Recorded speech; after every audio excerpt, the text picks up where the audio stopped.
এবার ইয়েমেনের প্রতিরোধ বাহিনী দখলদার দেশটির বিরুদ্ধে ক্লাস্টার বোমা অ্যাটাক চালিয়েছে। বলা হয় এটি মাটি থেকে ৮,০০০ কিলোমিটার উপরে উঠেছে, ৮,০০০ কিলোমিটার।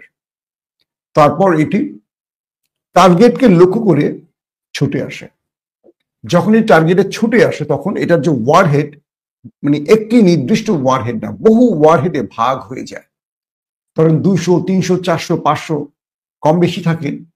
তো একটি ক্লাস্টার বোমা যখন ৮,০০০ মাইল উপরে ওঠে, সেখান থেকে শত্রুর টার্গেটে আবার নিচে নেমে আসে। তখন শত্রুর টার্গেটে এসে এই ওয়ারহেডগুলো অজস্র ওয়ারহেডে ভাগ হয়, বিচ্ছিন্নভাবে বিভিন্ন জায়গায় কয়েক কিলোমিটার জুড়ে এটা ধ্বংসলীলা চালায়। তো ইয়েমেন এবার সেই ক্লাস্টার বোমা দখলদার দেশে বিস্ফোরণ ঘটিয়েছে। এটার আরেকটি সাইড এফেক্ট আছে। যখন এটি অ্যাটাক করা হয়, সবগুলো ওয়ারহেড বিস্ফোরণ হয় না, কিছু কিছু ওয়ারহেড ভূমিতে পড়ে থাকে, বিচ্ছিন্নভাবে পড়ে থাকে। ভবিষ্যতে এগুলো মাইনের মতো, মাটিতে মাইন পুঁতে রাখে না, মাইনের মতো বিস্ফোরিত হয়। অর্থাৎ যে দেশে ক্লাস্টার বোমাগুলো বিস্ফোরণ ঘটানো হয়, হিট করা হয়, সেই দেশ একটা লং টাইম প্রসেসে বিপজ্জনক আক্রমণের মুখে পড়ে। তো এবার ইয়েমেনের এই টার্গেটের পর দখলদারদের ঘুম হারাম হয়ে গেছে। তারা টেনশনে পড়ে গেছে যে এটি ইয়েমেনের হাতে আসলো কি করে। তবে দখলদারদের গণমাধ্যমগুলো বলছে যে এটি ইরান তাদেরকে দিয়েছে। কিন্তু সাম্প্রতিক সময় ইয়েমেন যে হাইপারসনিক ব্যবহার করছে, প্যালেস্টাইন 2 থেকে শুরু করে অনেকগুলো, এবং ইন্টারেস্টিং ব্যাপারে ক্লাস্টার বোমা যখন মেরেছে দখলদার দেশটির মধ্যে, তাদের 4 থেকে 5টি লেয়ার আকাশ প্রতিরক্ষা সিস্টেম এগুলো ইন্টারসেপ্ট করতে পারেনি। আয়রন ড্রোম, ডেভিড ফ্লেমিং, থার্ড এবং আরো একাধিক যে আকাশ প্রতিরক্ষা সিস্টেম রয়েছে দখলদারদের, সেগুলো ফাঁকি দিয়ে এই ক্লাস্টার বোমা ঢুকে গেছে দখলদার দেশের ভেতরে এবং ভয়ঙ্কর বিস্ফোরণ চালিয়েছে। এরপর থেকে নেতানিয়াহুর ঘুম হারাম যে ইয়েমেনের হাতে এই ভয়ঙ্কর বোমা আসলো কি করে, কতগুলো আছে, আগামী দিনে কতগুলো মারতে পারে তারা। ইয়েমেন বলেছে যতক্ষণ আমার ফিলিস্তিনি ভাইদের উপর হামলা চলবে ততক্ষণ ইয়েমেন পাল্টা জবাব দেবে। উল্টোই দেখেন গত এক সপ্তাহের মধ্যে ইয়েমেনের সানা সহ কয়েকটি জায়গায় দখলদাররা ব্যাপক অ্যাটাক করেছে, ব্যাপক অ্যাটাক করেছে, অনেক মানুষও মারা গেছে। তারপরও ইয়েমেন থেমে থাকছে না। আর দেখেন সৌদি আরব ওয়াইসি মিটিং করে শক্ত কথা বলে চুপচাপ বসে আছে। আর ইয়েমেন ছোট্ট একটি গোত্র, এটি রাষ্ট্রের কোনো বাহিনী না, তারা ফিলিস্তিনের জন্য জীবন বাজি রেখে লড়াই করছে।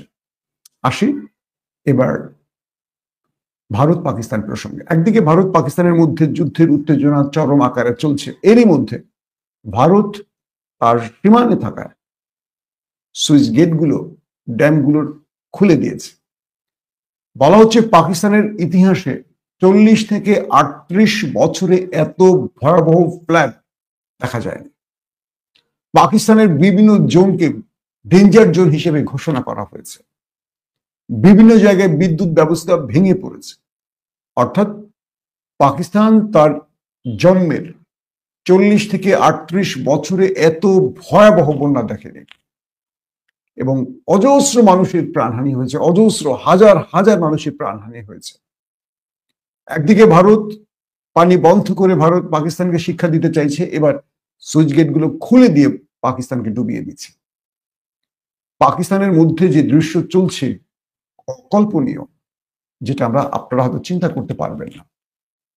মানুষের বাড়ি ঘর ভেসে চলে যাচ্ছে স্রোতের তাণ্ডবে, অজস্র পরিবারের সন্তান হারিয়ে গেছে, অজস্র মানুষ নিখোঁজ রয়েছে।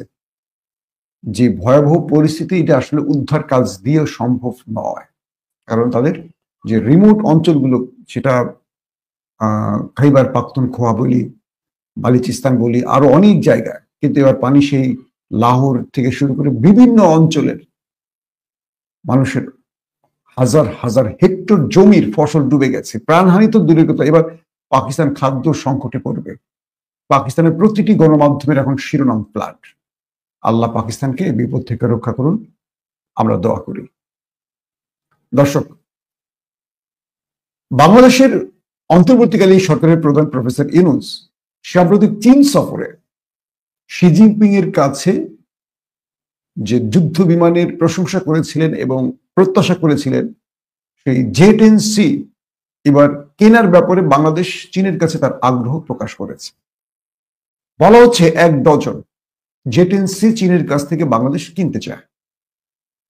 এই J-10C কম বেশি আমার দর্শকরা জানেন, আমি অনেকবারই বলেছি, সাম্প্রতিক ভারত পাকিস্তান যুদ্ধে ভারতের 4.5 প্রজন্মের যুদ্ধ বিমান রাফায়েল এবং চীনের মিগ গ্রুপের যে সিরিজ যুদ্ধ বিমানগুলোকে ধ্বংস করেছে এবং রাশিয়ান আকাশ প্রতিরক্ষা সিস্টেম S-400 কে অ্যাটাক করে ব্যাটারি ধ্বংস করেছে এবং তাদের যে ব্রাহ্মস মিসাইল স্টোরেজ ধ্বংস করেছে, তার মূল নায়ক ছিল এই J-10C। বলা হচ্ছে পাকিস্তান 24 ঘন্টার মধ্যেই ভারতকে যে রিটালিয়েট করেছিল তার মূল অস্ত্র এই J-10C এবং এটির মাধ্যমেই 7টি যুদ্ধ বিমান পাকিস্তানের ভারতের 7টি যুদ্ধ বিমানকে ধ্বংস করেছে, যে 7টি যুদ্ধ বিমানের তথ্য মার্কিন প্রশাসনের প্রধান ডোনাল্ড ট্রাম্প নিজেই কালকে ঘোষণা করেছে। তো সেই J-10C ইসরায়েলের সাথে 12 দিনের যুদ্ধ শেষে ইরানও কিনেছে 40টির মতো এবং ইরানের অধিকাংশ চালান পৌঁছে গেছে। এবার বাংলাদেশ 1 ডজন J-10C কিনতে যাচ্ছে চীনের কাছ থেকে। বলা হচ্ছে সাম্প্রতিক মাইলস্টোন স্কুলে যে ফাইটার জেটটি বিধ্বস্ত হয়ে অজস্র মায়ের বুক খালি হয়, এটির আমাদের রাষ্ট্রীয়ভাবে জনগণ এবং প্রশাসনে কর্তাদের মধ্যে চাপ সৃষ্টি হয়েছে। বহু বিমান পাইলটরাই ধ্বজভঙ্গ পাইলট মানে বিমানকে নিয়ে আকাশে উঠতে চাইছে না জীবনের হুমকির কারণে। এবং দেখলাম এই মিগ সিরিজের বেশ কিছু যুদ্ধ বিমান ভারতেও বাতিল ঘোষণা করেছে এবং গতকালকে সেই তথ্যটি পেলাম যে তারা আর এই বিমান নিয়ে আকাশে উঠবেন, এগুলো পরিত্যক্ত ঘোষণা করে দিয়েছে ভারতের বিমান বাহিনী। তো এবার বাংলাদেশ J-10C তারা 1 ডজন কেনার ব্যাপারে চীনের সাথে যে চুক্তিগুলো করতে যাচ্ছে, আশা করা যাচ্ছে এই চুক্তির মাধ্যমে এগুলো বাংলাদেশে দ্রুত পৌঁছে যাবে। কিন্তু প্রশ্নটা হলো ভারতকে দেবে কিনা কিনতে, কারণ 54 বছর ধরে বাংলাদেশের কাছে মাত্র 2টো সিরিজের যুদ্ধ বিমান আছে যেগুলো 90 দশকের আগে। আধুনিক যুদ্ধে মায়ানমারের সাথে বাংলাদেশ এই যুদ্ধ বিমান নিয়ে পারবে না, আমি দায়িত্ব নিয়ে বলছি, কারণ আমি অনেক পাইলটদের সাথে কথা বলেছি যারা বলেছে পুরনো আমলের 2টো সিরিজ আছে, 2টো সিরিজ বলতে মানে 2টো গ্রুপের যুদ্ধ বিমান আছে যেগুলো 90 প্রজন্মের আগে। এগুলো আধুনিক যুদ্ধ বিমান নয়, এগুলো 1-2 প্রজন্মের, আর এখন পৃথিবী 6 প্রজন্মের যুদ্ধ বিমান চালায়। তো প্রশ্ন হলো ডক্টর ইউনূসকে এই মুহূর্তে ক্ষমতা থেকে সরিয়ে একটি যেনতেন সরকার চাইছে বাংলাদেশে কে? ভারত, যে জন্য বাংলাদেশের নির্বাচনের চাপ বাড়ছে এবং তারা ইউনূস মানে ভারতের কাছে মুচলেখা দিয়েই আসছে যে আমরা যদি আসি তোমরা যেভাবে বলো সেভাবে দেশ চালাবো, জনগণকে বোঝাবো একটা, কিন্তু কাজ করবো আমরা, আমাদের কাজটা হবে তোমাদের ইচ্ছা অনুযায়ী। কারণ 54 বছর ধরে এই দেশে বহু সরকার এসছে, কেউ কোনো আধুনিক যুদ্ধ বিমান কেনেনি, কোনো যুদ্ধ জাহাজ কেনেনি।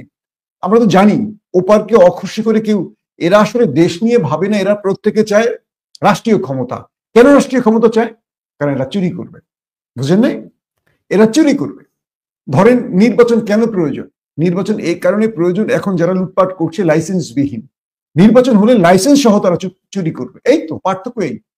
এই দেশে যারা ক্ষমতায় বসে কোন দল চুরি করেনি বলেন তো? অজস্র টাকার মালিক হয়েছে ক্ষমতায় বসে, ক্ষমতায় বসে এরা লাইসেন্স পেয়ে যাবে, এখন তারা লাইসেন্স পাচ্ছে না, এই লাইসেন্সটার জন্য নির্বাচন দরকার। প্রশ্ন হলো ইউনূস সরকার যে চুক্তিটি করবে সেই চুক্তি সবে আমরা কি J-10C পাবো? বা এই মুহূর্তে ভারত বাংলাদেশের সাথে আবার সুসম্পর্ক গড়তে চাইছে যে কোনো ভাবে, যেহেতু পাকিস্তান ঘন ঘন আসা যাওয়া করছে বাংলাদেশের সাথে, আবার দুই দেশের সামরিক পর্যায়ে আসা যাওয়া চলছে, বৈঠক চলছে। এখন পাকিস্তানকে ঠিক পূর্বের মতো আবার আউট করে দিতে, বাংলাদেশের এই জিও পলিটিক্স থেকে বের করে দিতে ভারত আবার চেষ্টা করছে। এই জন্য ভারত এখন পাগল হয়ে গেছে বাংলাদেশে ইউনূসকে সরিয়ে একটা তাদের পুতুল সরকার বসানোর জন্য। তো এই ক্ষেত্রে ইউনূস সরকার বুঝতে পারছেন যে তিনি যদি কিছু করে যেতে পারেন হয়তো এটুকুই কাজে লাগবে।